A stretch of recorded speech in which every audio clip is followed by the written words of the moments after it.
It all started with a simple, seductive offer. A new streaming service promised me unlimited access to a library of classic films, completely free for 30 days. As a movie lover, how could I resist? I imagined myself spending weekends catching up on old favorites, discovering hidden gems.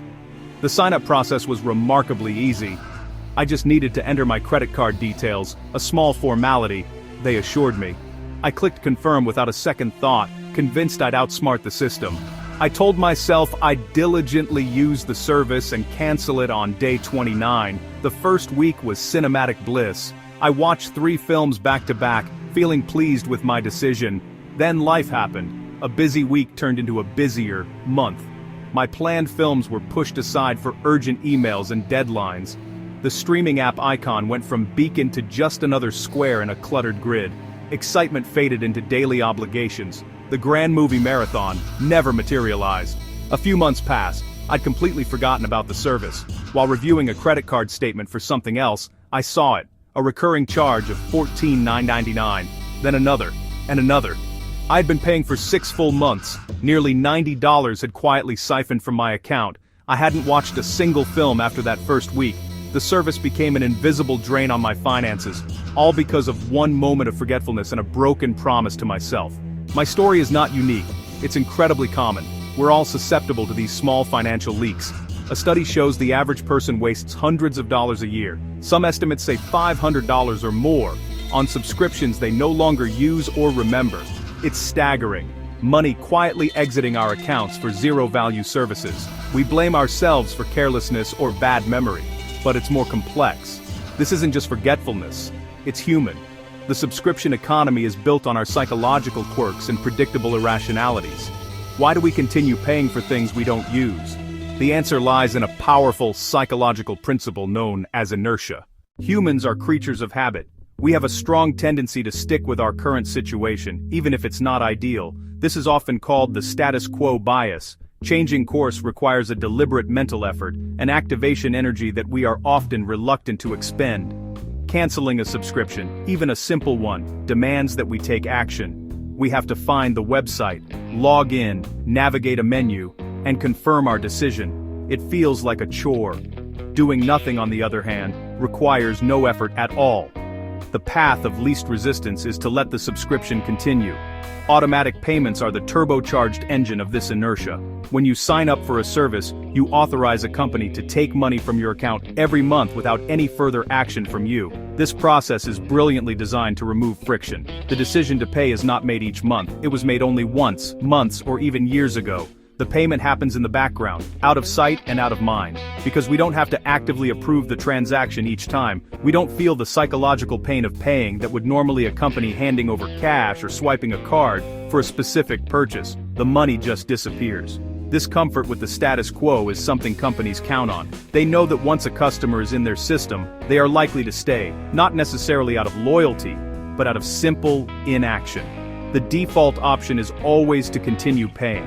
To stop, you must consciously opt out. This framework turns our natural laziness into a source of recurring revenue.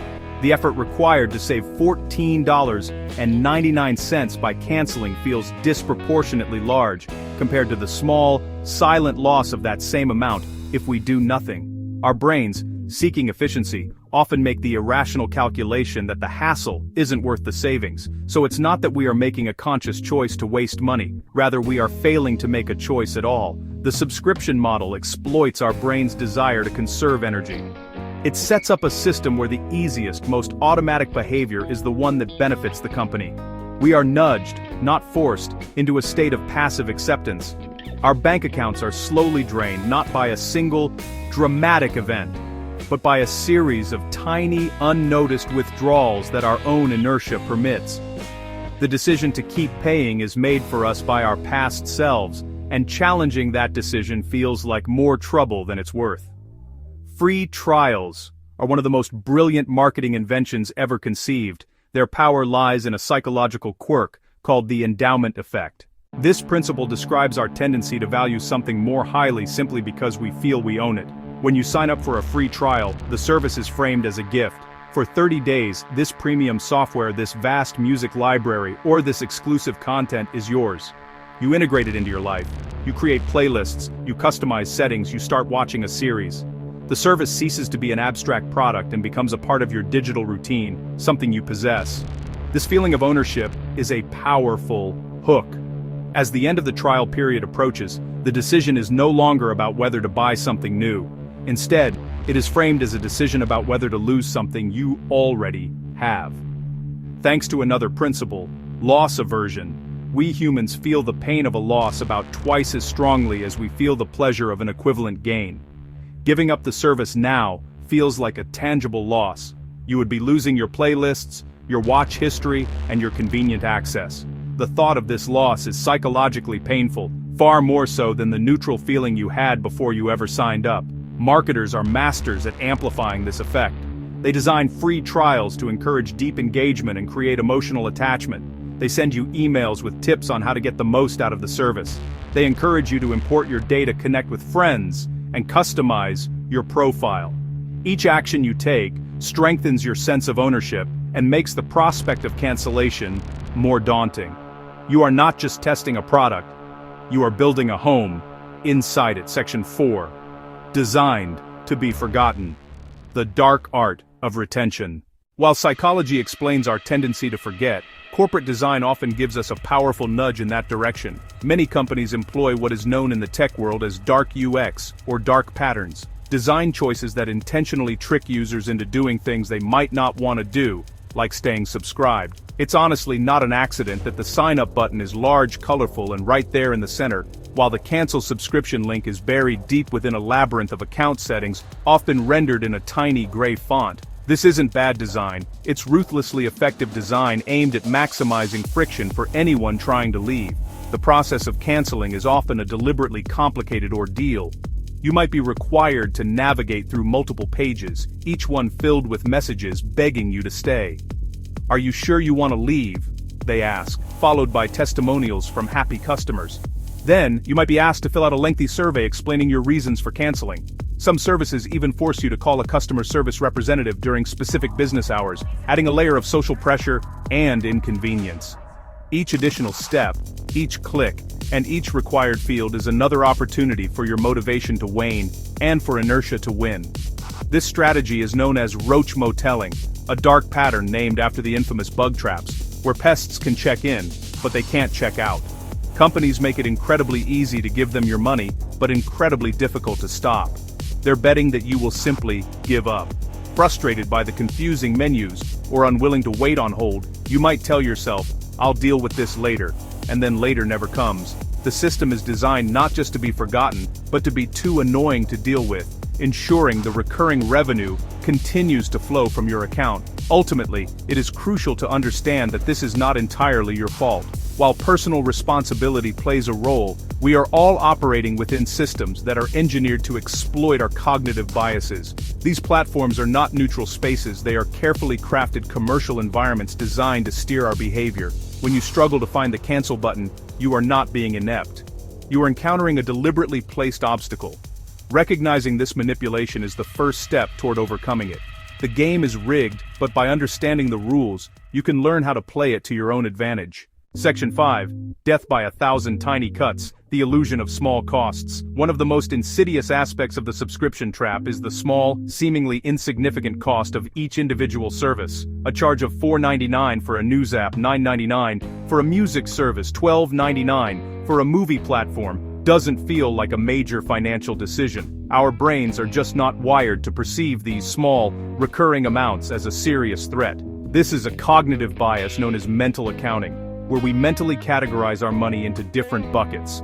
A one-time purchase of $150 might trigger careful consideration, but we see a $12.99 monthly fee as just a small entertainment expense, failing to multiply it by 12 to see its true annual cost of over $155. This illusion is amplified by the invisibility of the transaction. The pain of paying is a real psychological phenomenon. We feel a slight sting when we physically hand over cash or even swipe a credit card for a large purchase.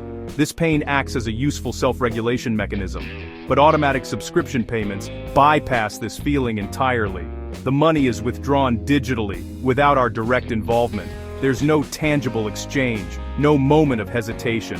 This painless process makes it easy for dozens of small charges to accumulate without setting off our internal financial alarms. Over time, these tiny cuts add up to a significant financial wound. 5 subscriptions at $10 each don't feel like much individually, but together they represent a $50 monthly expense, or $600 per year. That is a substantial amount of money that could be used for a vacation, put towards savings, or invested for the future. Yet, because the charges are broken down into small, manageable sounding pieces, we underestimate their collective impact. We suffer from a kind of financial death by 1,000 cuts, where no single cut feels severe enough to warrant immediate attention. This is why many of us are shocked when we finally conduct a full audit of our recurring expenses. The total sum is often far greater than we would have ever guessed. The convenience of the subscription model has a hidden cost. It obscures our overall financial picture. We are encouraged to think about each service in isolation as just a cup of coffee a month, rather than as part of a larger cumulative budget. This framing makes it easy to justify adding one more small subscription and then another until our finances are silently bleeding out from dozens of tiny, unnoticed sources. Section 6. The sunk cost trap. Throwing good money after bad. Even when we are fully aware of a subscription we barely use, we often find it difficult to cancel. This is frequently due to another powerful cognitive trap, the sunk cost fallacy. This is our irrational tendency to continue with an endeavor because we have already invested time, money, effort into it. Section 7. Taking back control, your guide to subscription freedom. The subscription economy may be designed to exploit our psychological weaknesses, but we are not powerless. By adopting a few simple, deliberate strategies, you can outsmart the system and ensure your money is only going towards services that you truly value and use. The first and most crucial step is to gain visibility. You cannot manage what you do not measure. Use a subscription tracker app, or simply create a spreadsheet to list every single recurring charge. Include the service name, the monthly cost, the renewal date. This single action transforms those invisible payments into a concrete, manageable list. Once you have your list, set aside time for regular reviews. Treat it like a quarterly financial checkup. Every 3 months, go through your subscriptions one by one and ask yourself honestly, how much did I use this in the last 90 days? Does this service still bring me value or joy? This is also the time to be ruthless about the sunk cost fallacy. Ignore what you have already paid and focus only on the future cost. To make canceling easier, consolidate this task. Instead of canceling one service, when you think of it, do it in a batch during your review. This turns a scattered, annoying chore into a single, empowering session of financial housekeeping. Another powerful technique is to set calendar reminders. When you sign up for a free trial, immediately create a reminder for 2 days before it is set to expire. Name it something clear, like cancel free movie trial. This simple act offloads the task from your fallible memory to a reliable digital system. You can also use this for annual subscriptions, which are especially easy to forget. A reminder set for a week before the renewal date gives you ample time to evaluate whether you want to commit for another year, preventing a large, unexpected charge. Finally, regain control over your payments. Group your subscriptions onto a single credit card. Use a virtual card service that allows you to create unique card numbers for each subscription. This makes tracking easier and gives you the power to turn off a card if a company makes it difficult to cancel. By taking these proactive steps, tracking, reviewing, reminding, consolidating, you shift from being a passive consumer to an active manager of your finances. You can stop the slow drain, plug the leaks, and redirect your hard-earned money toward things that truly matter. The subscription trap is real, but with a little bit of awareness and planning, you can be the one who holds the key.